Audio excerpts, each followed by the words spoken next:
चंद्रशेखर रावण अंजुम खान के घर से निकले बाहर। जेल में बंद आजम खान और अब्दुल्ला आजम हुए हैं मजबूत।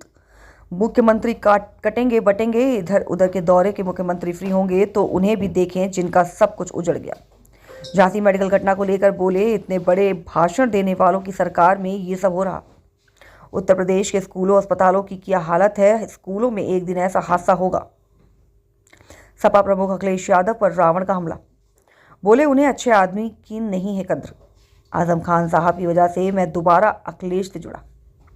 आजम के आदेश पर सपा का मंच साझा किया। उपचुनाव पर बोले, जनता दिमाग ठीक कर देगी, कोई परमानेंट नहीं होता। 400 पार ला रहे थे, क्या हुआ? 40 पर नहीं हुए। तो ही खेल गए थे। अब्दुल्ला साहब से मिलने तो अखिलेश जी को यहाँ आना पड़ा था। अब क्या है? अब मैं यहाँ तो कहाँ जाएंगे। देखो, मैं फिर कह रहा हूँ आपसे, कुछ रिश्ते राजनीति से ऊपर होते हैं। मेरे आज भी याद है, मैं एक बार इस घर में मैं पहले आया। जब मैं आया, मैं उस प्यार को शब्दों में बयान नहीं कर सकता, वो आप सब लोगों ने देखा। जिस तरह एक सरपरस्त अपने सिपाही का हाथ पकड़ के चलता है, वो यहाँ से लेकर मुझे मेरी गाड़ी तक छोड़ने के लिए गए और उन्होंने मुझसे कहा कि मैं हमेशा तुम्हारे साथ हूं। जब भी उन्होंने मुझे याद किया, मैं फोन के जरिए किसी भी जरिए उनके टच में रहा। जब जेल में वो गए तो मैंने उन साथियों को फोन किया जिनके जरिए मेरी बातचीत होती थी, तो मुझे एक खबर आई कि अभी वो ना आए। मैंने लगातार प्रयास किया, लेकिन अब मेरे पास एक साजिश की खबर थी और आप जान सकते हैं उत्तर प्रदेश सरकार ने अपने विरोधियों को सरकारी मशीनरी के जरिए किस तरह से नुकसान पहुंचाया है। तो मैं अपने छोटे भाई के नाते अब्दुल्ला से मिलने के लिए गया और यहाँ क्योंकि मैं आज कुंदरकी में था तो उनकी भी ये इच्छा थी, मैं उसकी बहादुरी की दाद देता हूँ। जेल में आदमी परेशान होता है। हालांकि ये सच है कि भारतीय जेलों में और उत्तर प्रदेश की जेलों में वो सुविधाएं नहीं है। खाने की बहुत अच्छी व्यवस्था नहीं है, रहने की, सोने की बहुत अच्छी व्यवस्था नहीं है। और जहां वो है, जहां तक मैं समझता हूं, वो जेल की बहुत अच्छी है क्योंकि बजट भी कम है और सरकार ने इस पर ध्यान भी नहीं दिया। और वो ऐसी जगह है जहां नुकसान पहुंचाना आसान है। लेकिन जिस तरह बहादुरी से उन्होंने मुझसे बात की तो मुझे एहसास हुआ कि ये मुसीबतें उनको तैयार कर रही है एक बड़े लक्ष्य के लिए। कुदरत उनसे बड़ा काम लेना चाहती है, इसलिए उनको तैयार कर रही है।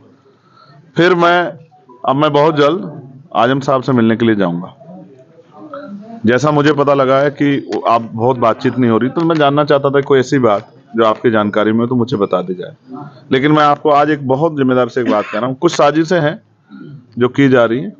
मैं साजिश करने वालों को आपके माध्यम से कह रहा हूँ कि खूब जोर लगाओ।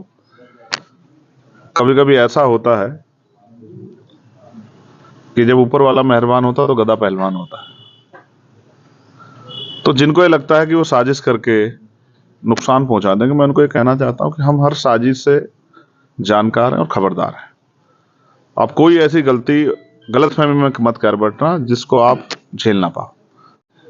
वो मेरे बड़े भाई हैं और मैं आपको आज कह रहा हूं, मैंने उस दिन कहा था हम सरकार की ईंट सेठ बजा देंगे और ये लड़ाई सड़क से लेकर संसद तक लड़ी जाएगी। सेशन चल रहा है, आप देख लेना। मेरा नाम चंद्रशेखर आजाद है। मैं जब किसी बात के लिए जबान देता हूं तो उसको पूरा करता हूं। और अगर सरकार इस अपराध में, ना वो मोटरसाइकिल चोरी वाले हैं, ना बकरी चोरी वाले हैं, ना मुर्गी चोरी वाले हैं, ना पायल पजेब चोरी वाले हैं, आप और मैं जानते हैं जो उनके मुकदमों को पड़ेगा वो चक्कर खा के गिर जाएगा कि किस तरह के मुकदमे उन पर लगाए। उनकी एक ही गलती है कि उन्होंने कमजोर वर्गों के बच्चों के पढ़ने का रास्ता जो बाबा साहब अम्बेडकर हमें दिखा के गए थे कि शिक्षा शेरनी का वो दूध है जो पिएगा वो दहाड़ेगा, उन्होंने एक ये एजुकेशन सेंटर खोला जिसको मैं घूम के आया था। और यहाँ से गरीब का बच्चा भी अमीरों के बच्चों जैसी सुख सुविधा के साथ पढ़ाई ले रहा था, गुणवत्ता वाली पढ़ाई। तो कल डॉक्टर इंजीनियर IAS IPS वकील जज ना बने, ये रास्ता रोकने के लिए उसी की सजा आजम साहब भुगत रहे हैं। हालांकि वो अलग पार्टी में है, लेकिन फिर भी अगर किसी के साथ अन्याय होगा तो मेरा ये फर्ज बैठता है कि मैं उस अन्याय के खिलाफ आवाज उठाऊं। मैं अपनी ड्यूटी अदा कर रहा हूं एक नागरिक होने के नाते, वो भी जिम्मेदार और एक जमीर वाला इंसान होने के नाते जो बिकाऊ नहीं। चंद्रशेखर भाई, एक सवाल ये है, नागरिक होने के नाते वो भी जिम्मेदार और एक जमीर वाला इंसान होने के नाते जो बिकाऊ नहीं। चंद्रशेखर भाई, एक सवाल ये है कि जिस तरीके से उत्तर प्रदेश की कानून व्यवस्था है, पहला सवाल ये है कि कैसा लगता है आपको, और दूसरी DGP की अस्थायी नियुक्ति नहीं हुई, क्या कहना चाहेंगे? तो आपने देखा सरकार क्या कर रही है, अपने चहीते को कितने लंबे लंबे समय पोस्ट पर रख रही है। यहाँ के बहुत सारे अधिकारी हैं जिन्होंने इसमें बहुत बड़ा रोल अदा किया था, रिटायरमेंट के बाद भी अभी भी कुर्सी पर बैठे हैं। आप ये समझे कानून व्यवस्था अच्छी है, अखबार पढ़ के देखिए आप। मैंने आज ही ट्वीट किया है, महिलाओं की सुरक्षा की कोई गारंटी उत्तर प्रदेश सरकार पे नहीं है। कहीं रेप, कहीं हत्या है, कहीं गला काट के मारना, कहीं सूटकेस में, यही बुलंदशहर में लाश मिली, कोई यंग बच्ची है, पुलिस को नहीं पता। और सारी सरकारी मशीनरी सिर्फ विरोधियों को उजाड़ने के लिए, बर्बाद करने के लिए, बुलडोजर चलाने के लिए। और तो सुप्रीम कोर्ट ना होती तो ये अपने सारे झूठों को सच साबित कर देते कि इन्होंने बहुत संवैधानिक तरीके से लोगों के घरों को उजाड़ने का काम किया है।